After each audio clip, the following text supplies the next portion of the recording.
Hi guys, एकदम फिर हाजिर हैं। और आज मैं कैसी हूँ? मैं हूँ माइंड ब्लोइंग, बहुत अच्छी, बहुत सुंदर, क्यूट एकदम, है ना। तो चलिए, आज के इस वीडियो में जैसे कि मैंने आपसे वादा किया था कि हम अगले सेशन में, अगले एपिसोड में आपको बताएंगे कि रेडियो की विकास यात्रा क्या है। पहले वीडियो में हमने आपको बताया था कि रेडियो का इतिहास क्या है, कुछ इंपॉर्टेंट डेट्स बताई थी। और आज हम आपको बताने वाले हैं कि रेडियो में, भारत में रेडियो की विकास यात्रा कैसे शुरू हुई। सबसे इंपॉर्टेंट चीज हमारे लिए यही है कि हमारे देश में रेडियो कब आया, ये जानना जरूरी है।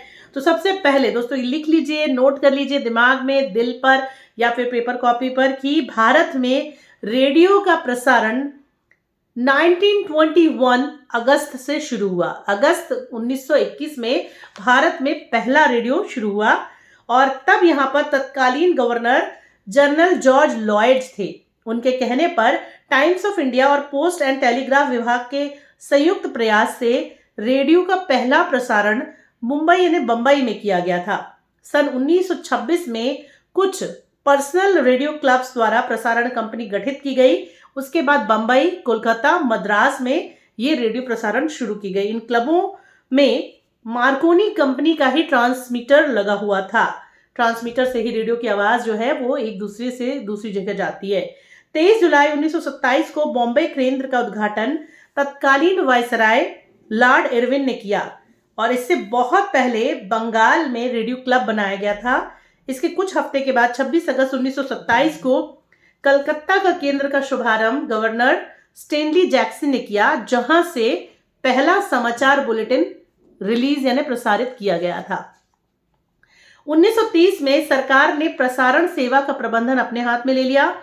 फिर इंडियन स्टेट ब्रॉडकास्टिंग सर्विस की स्थापना की गई। तब लियोनेल फील्डेन यहां पर थे। जनवरी 1936 को दिल्ली के अलीपुर रोड पर एक केंद्र स्थापित किया गया।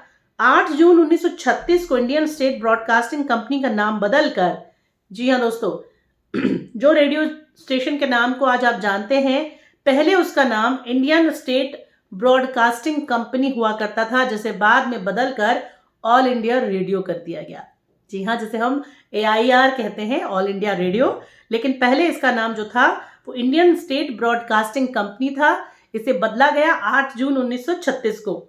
सन 1935 में तत्कालीन देसी रियासत मैसूर में आकाशवाणी नाम से स्वतंत्र रेडियो स्टेशन संचालित किया गया। 1938 में कलकत्ता के शॉर्टवेव प्रसारण के उद्घाटन पर कवि रविंद्रनाथ टैगोर ने पहली बार अपनी कविता का पाठ आकाशवाणी के जरिए किया।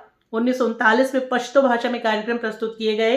1943 में नई दिल्ली में ब्रॉडकास्टिंग बनी। इसके बाद 1946 में सरदार वल्लभ भाई पटेल स्वतंत्र भारत के पहले सूचना व प्रसारण मंत्री बनाए गए। तो ये बहुत इंपॉर्टेंट जानकारी है दोस्तों, अच्छी लग रही होगी आपको। तो अगर हम बात करें, जब भारत डिवाइड किया जा रहा था तब देश में कुल 9 रेडियो प्रसारण केंद्र थे। फिर पेशावर, लाहौर, ढाका केंद्रों के पाकिस्तान में चले जाने के बाद भारत के पास सिर्फ 6 बचे, यानी 3 जो थे वो पाकिस्तान में चले गए थे। केंद्र बचे जो दिल्ली, बंबई, कलकत्ता, मद्रास, तिरुचि और लखनऊ। 1950 तक भारत में कई सारे रेडियो केंद्र बन चुके थे, जिनकी संख्या 21 थी। और 1952 में ऑल इंडिया रेडियो द्वारा संगीत का अखिल भारतीय कार्यक्रम शुरू किया गया। 25 जनवरी 56 को पहली बार भारत का कवि सम्मेलन रेडियो पर प्रसारित किया गया। 57 में भारत सरकार ने रेडियो के राष्ट्रीय प्रसारण का जो नाम था वो आकाशवाणी कर दिया था, उससे पहले नहीं था। इसी साल रेडियो में व्यावसायिक प्रसारण की सेवा से एक विविध भारती भी शुरू की गई। तो विविध भारती सेवा प्रसारण जो है वो बॉम्बे से चलता है, जैसे कि आप जानते ही हैं। 1964 में आकाशवाणी के कार्यक्रमों की समीक्षा के लिए कमेटी गठित की गई, जिसका नाम था चंद्रा कमेटी, जिसने radio television report of the committee on broadcasting and information media 66 के नाम से रिपोर्ट अपनी प्रस्तुत की गई। इसमें कई चीजों की सिफारिश की गई। 1965 में 10 केंद्रों पर कृषि प्रसारण भी शुरू किया गया। अब बात करते हैं 1967 की। तो 67 में ऑल इंडिया रेडियो जो था वो प्रोफेशनल यानी बिजनेस से रिलेटेड हो गया, व्यवसायिक कर दिया गया।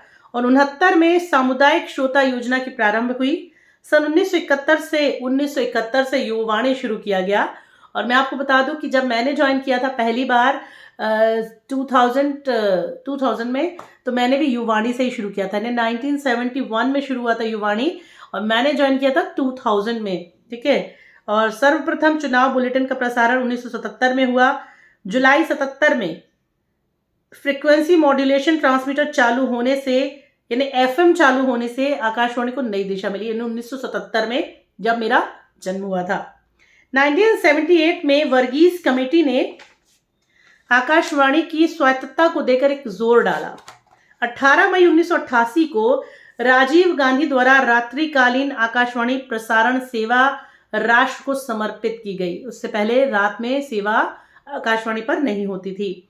93 में 18 घंटे प्रसारण के साथ आकाशवाणी पर एफएम शुरू किया गया।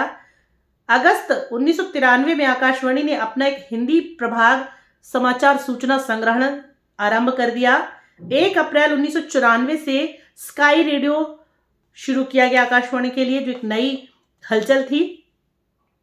14 फरवरी 1995 से दिल्ली में 24 घंटे का एफएम प्रसारण शुरू कर दिया गया। वाओ, और ये तो शायद मुझे भी नहीं पता था। 15 अगस्त 1997 से भारत में प्रसार भारती बिल पास हुआ और रेडियो के विकास की एक नई चेतना आई। 98 में रेडियो की वेबसाइट allindiaradio.gov.in शुरू की गई। 99 में निजी रेडियो चैनल के आगमन हुए। 1 सितंबर 2001 को एफएम गोल्ड का प्रसारण किया गया, पहली बार शुरू किया गया, और मैंने ये 2008 में ज्वाइन किया। एफएम गोल्ड 1 में बना था, मैंने 8 में ज्वाइन किया। और उसी साल 2004 जब आया, तब मैं दिल्ली में नहीं थी, 2004 में मैं जबलपुर में थी, तब यहाँ पर कम्युनिटी रेडियो शुरू हुए, हमारे जबलपुर में नहीं थे। मई 2008 से ऑल इंडिया रेडियो की न्यूज़ सेवा ऑन की गई। दिल्ली, चेन्नई, है ना, दिल्ली, चेन्नई, अहमदाबाद, बेंगलुरु, मुंबई, हैदराबाद, पटना, त्रिवेंद्रम, जयपुर, लखनऊ, रायपुर, शिमला, गुवाहाटी में मिलाकर 14 स्टेशन पर यह शुरू किया गया। और धीरे धीरे रेडियो पर लोगों की जो रुचि थी वो बढ़ती चली गई। तो गाइस, अब जान लेते हैं कुछ इंपॉर्टेंट डेट्स के बारे में। तो 1921 में हमारे यहाँ रेडियो का प्रसारण पहली बार शुरू किया गया। 23 में कलकत्ता रेडियो द्वारा प्रसारण हुआ। 24 में बम्बई रेडियो में प्रसारण शुरू हुआ। 24 में ही मद्रास में। 26 में इंडियन ब्रॉडकास्टिंग कंपनी बनाई गई। फिर 27 में इंडियन ब्रॉडकास्टिंग कंपनी मुंबई में शुरू की गई। फिर 27 में ही इंडियन ब्रॉडकास्टिंग कंपनी का कोलकाता स्टेशन भी बनाया गया। और ऐसे करके दोस्तों बहुत सारे डेट्स हैं, पूरी डेट्स ही डेट्स हैं, बहुत सारी डेट्स हैं इसके अंदर। तो मैं इंपॉर्टेंट डेट्स आपको बताती जाती हूँ कि क्या हुआ। 1936 में पहली बार प्रसारण किया गया था समाचार बुलेटिन का। और इसके बाद आपको बताते हैं कि ऑल इंडिया रेडियो को सूचना प्रसारण एवं विभाग के अंतर्गत किया गया 1941 के साल में। और अगर हम बात करें 1953 की, तो नेशनल प्रोग्राम ऑफ टॉक के प्रसारण की शुरुआत की गई। पहला रेडियो संगीत 1954 पर रेडियो में रिलीज प्रसारित किया गया। 1956 में अखिल भारतीय नाटकों के अखिल भारतीय कार्यक्रम की शुरुआत हो गई। 1957 में विविध भारती का प्रसारण शुरू हुआ, जो मुंबई से ही हुआ। 1959 में दिल्ली और दूरदर्शन के प्रथम केंद्र के कार्यक्रम शुरू किए गए। 1969 में युवाणी शुरू हो गया था, लेकिन 1971 से पूरा अच्छे से चला। और इसके बाद आपको बता दें कि 1974 में आकाशवाणी में पुरस्कारों का वितरण शुरू किया गया। फिर 1976 में आकाशवाणी को दूरदर्शन को अलग अलग कर दिया गया। और इसके बाद आपको बता दें कि क्या हुआ। इसके बाद 1992 में जालंधर में एफएम चैनल की शुरुआत की गई। और 1988 में राष्ट्रीय प्रसारण सेवा नेशनल चैनल शुरू हुआ, जो कि अब सुनाई नहीं देता है क्योंकि इतने सारे रेडियो हैं, बट शुरू हुआ था, उस समय सुनाई देता था। फिर 1999 में प्राइवेट चैनल्स खोले गए, जैसे रेडियो मिर्ची, है ना, ये जितने भी चैनल्स हैं प्राइवेट, ये 1999 से शुरू हुए थे। और इसके बाद 2000 में आकाशवाणी में जबलपुर केंद्र पर विविध भारती की सेवा शुरू की गई, जहां से मैं हूँ, जबलपुर से। और सही बात है, 2000 में ही आकाशवाणी में विविध भारती आया था और हम वहाँ सुनते थे। और 2001 में उत्तरांचल में गोपेश्वर से आकाशवाणी शुरू किया गया। और मैंने 2008 में ज्वाइन किया है, वहाँ आ जाती हूँ मैं। तो 2008 में बुंदेलखंड द्वारा ग्रामीण सामुदायिक रेडियो की शुरुआत की गई। और फिर तो बस मेरा दिल्ली से शुरू हुआ था, इसलिए मैं दिल्ली आ चुकी थी। और बहुत सारे, हाँ, 2011 2 अक्टूबर 2011 से एफएम गोल्ड की जो सेवा थी वो 24 घंटे कर दी गई थी, ठीक है, क्योंकि पहले नहीं हुआ करती थी। फिर 2012 27 मार्च 2012 को ढाका में बांग्लादेश द्वारा बांग्लादेश मुक्ति में आकाशवाणी के सहयोग से इसे पहचाना गया और उन्हें सम्मानित किया गया। और 2014 जनवरी में राष्ट्रीय कवि सम्मेलन का आयोजन रेडियो पर किया गया। 2008 में भारत में पहला एनजीओ संचालित जो कम्युनिटी रेडियो है डेक्कन डेवलपमेंट सोसाइटी के लिए रेडियो को लाइसेंस दिया गया, बाद में जिसने 2008 में पास्तापुर गांव में रेडियो प्रसारण शुरू किया। तो दोस्तों ये थी रेडियो की भारत में कैसे शुरुआत हुई और कहाँ तक शुरुआत हुई, क्या उसकी ग्रोथ पाथ रहा, कैसे वो बढ़ा धीरे धीरे, कैसे भारत में आया, कैसे उसको डेवलपमेंट मिली और क्या हुआ, इसके सब बारे में हमने बहुत कुछ आपको बताया है। लेकिन इसके बारे में दोस्तों बहुत कुछ जानना अभी बाकी है। तो अगर आप चाहें तो इस बुक को ले सकते हैं, रेडियो प्रसारण और उच्चारण तकनीक। इसके बाद दोस्तों अगले वीडियो में, अगले एपिसोड में बताएंगे आपको कि रेडियो पर त्रिस्तरीय प्रसारण क्या होता है ना।